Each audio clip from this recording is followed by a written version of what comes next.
Ancient hieroglyph analysis has shed some light on the mystery of ancient airplane hieroglyphs. Researchers have found that these hieroglyphs look like modern-day airplanes. This is a perplexing revelation that could finally help solve one of the world's greatest mysteries.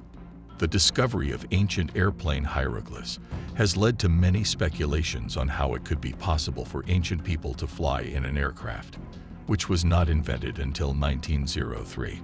The mystery of the airplane hieroglyphs is a similar phenomenon. These inscriptions have been found on rocks scattered across the world, from China to Europe to North America to Mexico, but no one knows what they mean or why they were carved so long ago. Let's dig deeper into the mysteries of early aerodynamics and who may have helped these civilizations achieve it. The Padimen tomb excavation of 1898 revealed to archaeologists a large bird, most often depicted as a falcon for the gods. This Saqqara bird that was unearthed has a measured wingspan of over 7 inches. Is this Saqqara bird meant as a symbol of birds? Is it symbolizing natural flight? Or is it an ancient depiction of an airplane? The excavation, however, became one of the archaeological world's most confusing finds. Upon first entering, it would appear as though this was the tomb for the wealthy, those few that had privilege. Upon removal of the Saqqara bird, it was first considered to be a symbol of the gods, a gift, so that the person buried in the tomb could reach heaven, which brought about the possibility that the Saqqara bird was designed and given as a play toy for the children. Notwithstanding is the controversial idea that it still did not explain all the coffins of the commoners. The case is not that simple. There were hundreds of coffins, not only the tombs of the wealthy and the rulers of the times.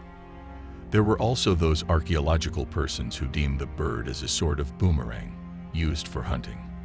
Unlike the boomerang of today, it is uncertain how this bird would have successfully been a tool used when hunting and gathering food.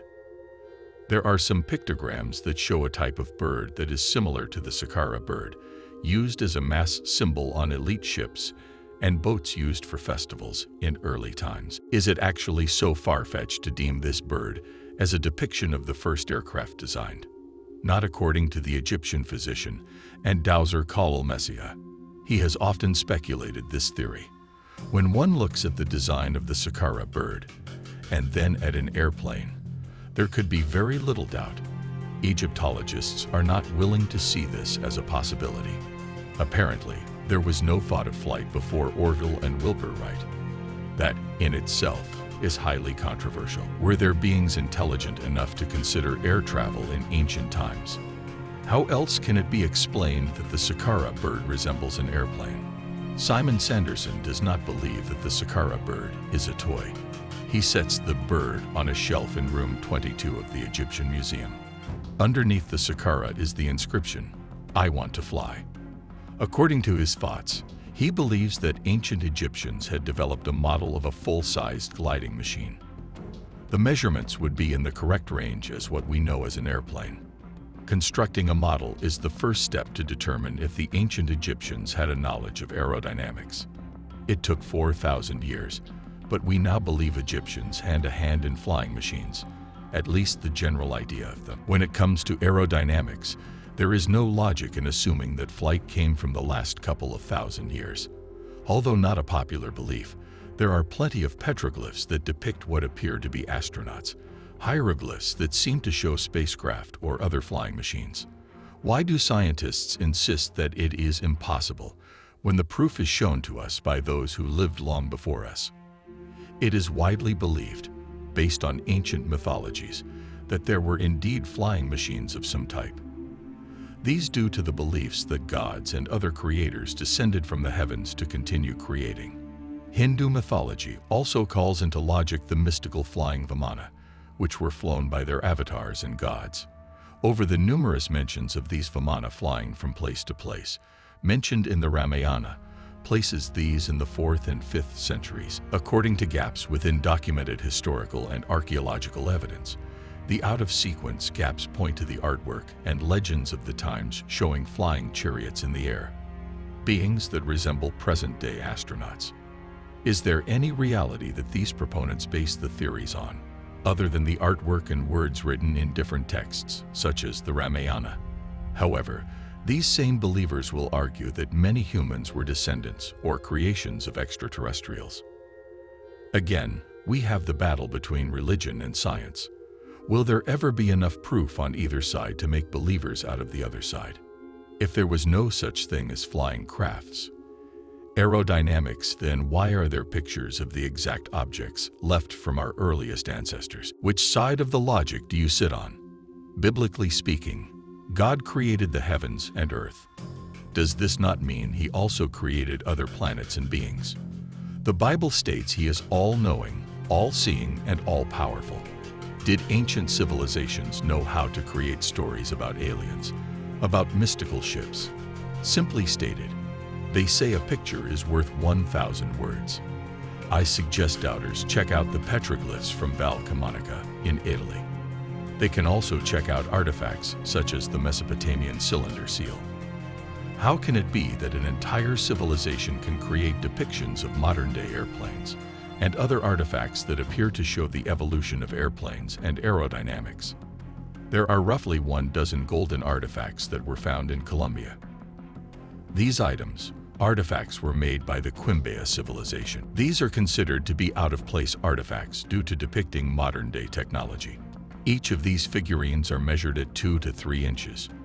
According to a few in archaeology, they resemble insects, until those in the know examine these artifacts closer. Known to be excellent hunters, goldsmithers, they had many diverse crops, multiple industries that included gold mining. Their work was highly detail-oriented during the period of 1st century BC to between the 4th and 7th centuries BC. The Spanish then colonized the area, and thus ended the Quimbaya period. However, the artifacts remained. The Spanish called this tumbaga, the alloy that appeared as gold. It was mostly copper, but was mixed with gold. It had a lower melting point than gold or copper. Some of these artifacts contain almost no copper at all. The concept of aerodynamics only dates back to the late 1800s to early 1900s. How could this ancient civilization understood or have a notion of planes or flying machines? When tested by 2 actual aeronautical engineers and built to scale, it was determined that those large-scaled models built were capable of flight. They would work with either single propeller or a jet propeller. What is so amazing is how the wings are styled on the artifacts. They resemble exactly what the wings have been designed like for all time since planes have become the norm. This, to us, is proof that these are not bugs or insects. Bugs and insects have more rounded wings, smaller in relation to the body, and the wings are thinner than what is designed on these artifacts. To add further mystery to the idea of Quimbaya and aerodynamic artifacts are the found petroglyphs and stone carvings found in the inhabited areas. Located in the Park of Marked Stones and also the Natural Park of Las Piedras Marcadas, these carvings show depictions of what appears to be the constellations and stars. Were these drawings and carvings done in honor of visiting extraterrestrial visitors? Is this how the Quimbaya people learned of aerodynamics? To side with the doubters, there have been no runways located, no remains of flying machines of any types, and no skeletal remains of extraterrestrials.